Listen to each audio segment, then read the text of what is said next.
The sky hangs low this morning, heavy, gray, and politely disinterested, like a cat watching peasants do chores. You're walking through a wide courtyard paved in centuries of hoofprints and cold mud, the kind of ground that squelches slightly beneath your boots, but refuses to give you the satisfaction of slipping. Around you rise the thick stone walls of a noble estate, part fortress, part fancy barn, all business. The air smells faintly of boiled turnips, damp wool, and whatever someone's horse left behind 2 hours ago. Classic ambiance. You're not a servant here. Not exactly. You've been invited, though the word invited carries a certain weight in medieval society. It usually means someone more important than you has decided your attendance will make things more interesting, or more good, or just funnier, depending on what you're wearing, which, at the moment, is serviceable. You've tied the belt twice to make sure your tunic doesn't betray you. The wind is playing tag with your hair, and ahead, through a carved wooden archway, is the great hall. Inside, everything smells of beeswax and ambition. Torches flicker against ancient tapestries, or depicting someone's great-shatuncle stabbing someone else's great-shatuncle, then marrying his cousin. Because yes, welcome to tonight's theme. A cheeky warning, you probably won't make it through this day without cringing at least once, maybe twice depending on how many cousins are involved. But before we dive into this tangled braid of history and awkward family reunions, take a moment to breathe. Feel the weight of the wooden beams above, the hush of hushed conversations, the distant clink of goblets being polished in preparation for something ceremonial. This is a place where alliances are made with rings, dowries, and bloodlines that sometimes double back on themselves like a snake that forgot where it started. Now, if you haven't already, gently tap that subscribe button to keep these sleepy stories coming. And if you're feeling cozy, comment below where are you watching from, and what time is it? Are you horizontal yet? You should be. Now let's ease into tonight's journey. You step into the hall. The doors groan behind you, dramatically, like they know something you don't. At the far end of the long table, Lady Alex of Blois is seated beneath a canopy of embroidered silk. She's 17, swaddled in layers of velvet, and already betrothed to her second cousin once removed. Or maybe first cousin twice returned. Even the family dog looks confused. Major historical fact. In medieval, aristocratic Europe, especially among royal and noble houses, inbreeding was not an accident, it was policy. Dynasties like the Habsburgs deliberately intermarried to keep power and land consolidated. The gene pool was more of a gene puddle. You take your seat at the edge of the gathering, somewhere between a traveling priest and a merchant who won't stop adjusting his coin pouch. Everyone's talking in you overhear something about the bride's lineage going back to Charlemagne through her mother, her father, and somehow her grandmother's side twice. The table is set with trenchers of bread, bowls of pie, and a single roasted quail meant for the highest-ranking guest. You get lentils. Again, as the feast begins, Lady Alex smiles politely at her groom, Lord Tiari. He's 21. He's also her cousin. He looks like someone who hasn't seen daylight since last harvest and may or may not be. Growing sideburns, in places sideburns, Dante belong. Weird cultural tidbit. In some medieval noble houses, marriages between close relatives was celebrated with elaborate charts like a family tree but written in a circle. Decorative, confusing, and wildly questionable from a genetic standpoint. Historians still debate whether these families truly believed in divine bloodlines or just didn't want to split up land between too many cousins. Lady Alex raises a goblet. Everyone toasts. You sip cautiously. The wine tastes like it was filtered through someone's regrets. You glance at the tapestry again. The great-uncle is still marrying the great-niece.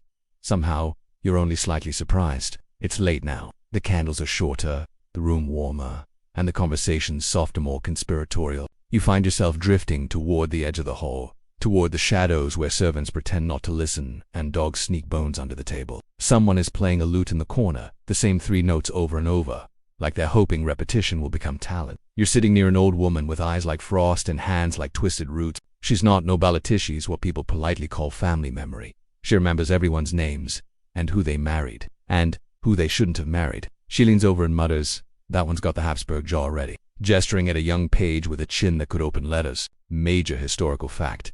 The so-called Habsburg jaw was a prominent feature resulting from centuries of close relative marriages in European royalty, particularly among the Spanish and Austrian branches. It wasn't just cosmetic, it sometimes came with speech and eating difficulties. The woman beside you sighs, long and wistful, like someone remembering a time before everyone had the same 5 last names.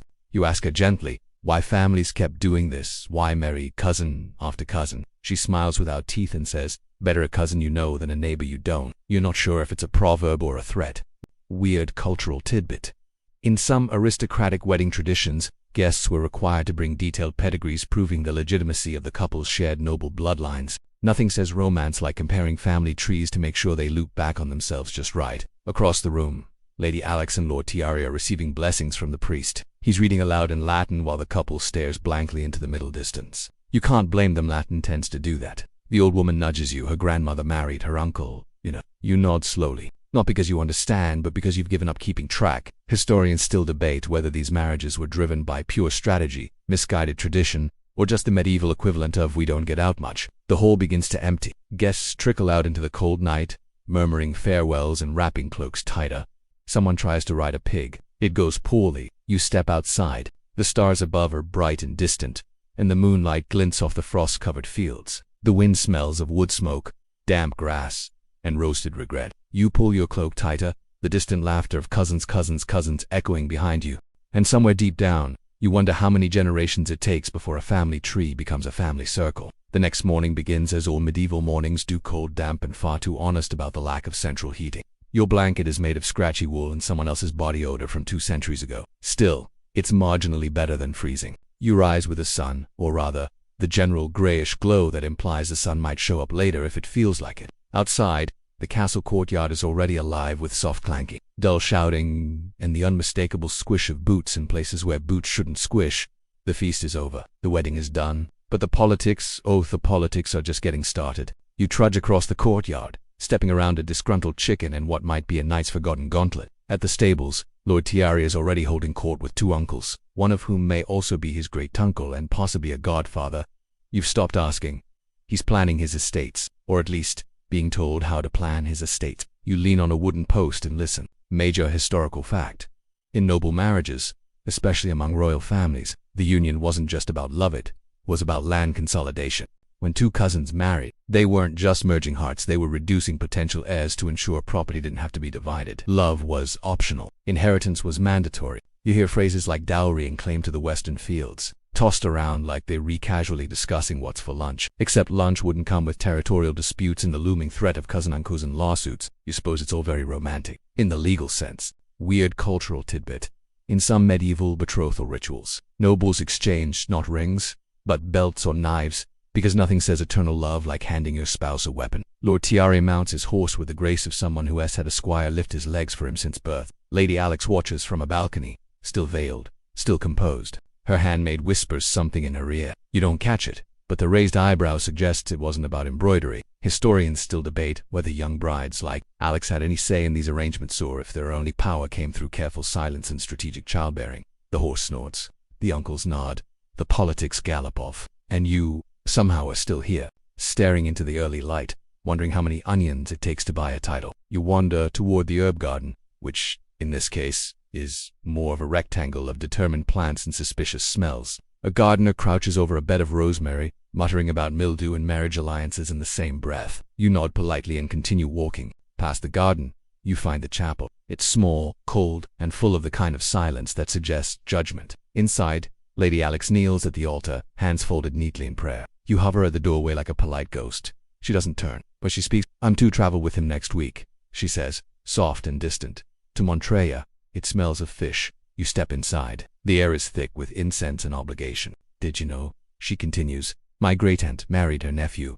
He was 12. She was They said it was good for unity. You sit down in the back pew, mostly because your legs need a break, and the stone floor offers no sympathy. Major historical fact. Noble women were often married young, sometimes before puberty, while their husbands could be significantly older, or occasionally younger. These unions were political arrangements with little consideration for age compatibility, let alone affection. She adjusts her veil. It's too heavy for the room, too formal for the quiet. I'm told I look like my grandmother, she says, which would be a compliment if she hadn't married her brother. You don't respond.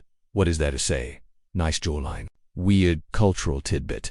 Some aristocratic families used portraits of relatives to assess beauty breeding, deciding future matches, based on who resembled whom in the family gallery. A literal game of hot or not played with. The chapel creaks as the wind shifts. Outside, bells begin to ring soft and rhythmic, like a lullaby written by bureaucracy. Lady Alex finally turns. She looks tired, but regal, and possibly related to everyone in this county. Marriage, she says with a small smile, is a shared sentence, with velvet pillows. Historians still debate whether women like Alex found small ways to exert influence within their constraints or simply learned to endure them with grace and gritted teeth. She stands, smooths her dress, and walks out without looking back. You remain in the pew, wrapped in incense and candlelight, wondering how many family trees had roots in the same pot, and wondering, just slightly, if that gardener was right about the rosemary. You find yourself back in the hall again, or what's left of it. The feast is over. The rushes have been swept aside, well, mostly kicked into a vague pieland.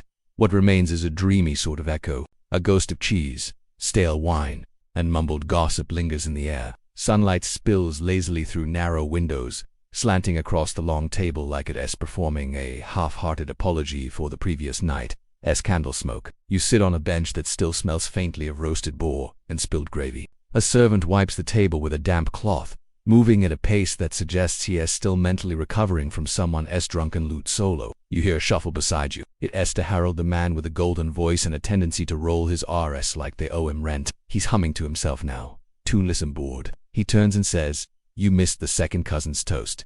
She compared marriage to goat." No one disagreed. Of course not. Major historical fact. In medieval noble courts, heralds weren't just announcers, they were also genealogists. They kept track of who was married to whom, whose bloodline mattered, and who had accidentally married their half-niece. An unfortunate but surprisingly common oversight. He tells you that another cousin is due to arrive next week, possibly to marry someone, possibly to claim a slice of inheritance, possibly just to judge the wine. No one knows for sure, but everyone is pretending they do. Weird cultural tidbit. In certain European courts, blood purity was so exaggerated that nobles would sleep with embroidered family trees above their beds. For comfort, obviously. You notice a tapestry on the wall. It shows a bride and groom beneath a tree. Their faces are serene, their eyes slightly too close together. You wonder if it's meant to be symbolic or just eerily accurate. Historians still debate whether these noble families truly believed they were preserving divine bloodlines, or if it was all just a polite excuse to keep the land locked in one extremely familiar family. You stand, stretch, and wander toward the door, leaving the smell of rosemary pork and strained alliances behind. The hall doesn't say goodbye, it just exhales. You step outside into an afternoon so hazy it feels like the castle itself is trying to forget everything that happened before noon. The air smells like stone, wet wool, and horses that need less stew and more walking. You followed the slope down to the orchard, where fruit trees lean lazily under their own weight. A few children run between them, playing a game that seems to involve sticks, shouting, and suspicious diplomacy. One child screams, "You're my cousin and my enemy," before pelting another with a crab apple. You're not sure if it's play or rehearsal. Near the edge of the orchard you find a woman picking herbs. She has a weathered look about her, like someone who knows how to knit spite into silence. Her name is Sabine and she's Alex's aunt. Or well, at this point just assume everyone here is genetically entangled. Sabine offers you a berry. You decline. She tells you about her own wedding. It involved a goose, a blessing from a bishop with questionable hygiene, and a husband who could recite his genealogy back to Charlemagne. But couldn't he find his own boots? Major historical fact. The noble families of medieval Europe often traced their ancestral or imagined back to ancient Roman emperors or even biblical figures. It lent authority, mystique, and an impressive reason to ignore genetic red flags. Sabine laughs and says that when the bloodlines got too tangled, the only real cure was more drinking and fewer mirrors. She gestures toward the trees. That one, she says, was planted the day my niece married her half-cousin. Or was it quarter? Either way, the apples come out funny. Weird cultural tidbit. In one 14th century noble household, it was customary to name fruit trees after family members, not out of sentiment but to keep track of which marriage they celebrated. Nothing says love like biting into a pear named Marguerite of Anjou. You walk with Sabine for a while. The orchard quiet except for buzzing flies and distant shouting from the castle. Likely someone's accusing someone else of stealing a goat. Again, Sabine says quietly, "It's strange, isn't it? All this talk of legacy, of keeping the blood pure, but I've seen more strength in a kitchen maid than in a dozen baron." Historians still debate how much noble women like Sabine influenced policy, marriage contracts, and internal power, whether from behind closed doors or simply through patience and tea served with sharp questions. You nod. The orchard rustles. A wind passes through, carrying with it the scent of overripe pears, overgrown trees, and overcomplicated families. It's oddly peaceful and entirely